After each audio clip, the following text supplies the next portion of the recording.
Von Thünen के संकेंद्रित क्षेत्र मॉडल में जलाऊ लकड़ी और इमारती लकड़ी का उत्पादन तथा बिना प्रतिभूमि के फसल उगाना क्रमशः किन क्षेत्रों के युग्म में आते हैं। वॉन थ्यूनेन के जो 6 रिंग्स हैं उसमें से 2 रिंग्स के बारे में पूछ रहा, और सबको मालूम है भाई कि वॉन थ्यूनेन कितना इंपॉर्टेंट मॉडल है, हर दूसरे साल वहां से एक क्वेश्चन आता है। तो इस प्रश्न का सही उत्तर 2 और 4। देखिए क्या पूछा है, जलाऊ लकड़ी यानी कि जो टिम्बर प्रोडक्शन था वो 2nd रिंग का सबसे अच्छा, क्योंकि हैवी होते थे उस टाइम पे। 1826 का मॉडल है ये, है ना।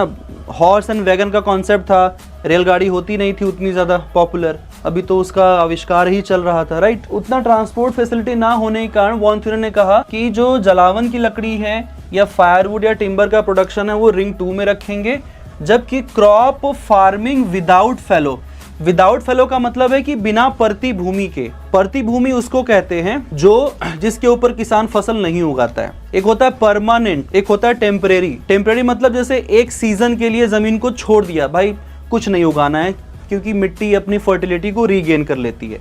तो यहाँ पर इन्होंने इसको 3rd रिंग में क्यों रखा, क्यों?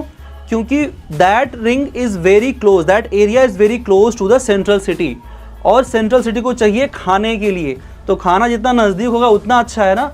और उतने ज़्यादा ज़मीन जो होती है वहाँ पर इंटेंसिव एग्रीकल्चर किया जाता है, तो इसीलिए 3rd वाला ऑप्शन क्या होगा, करेक्ट होगा।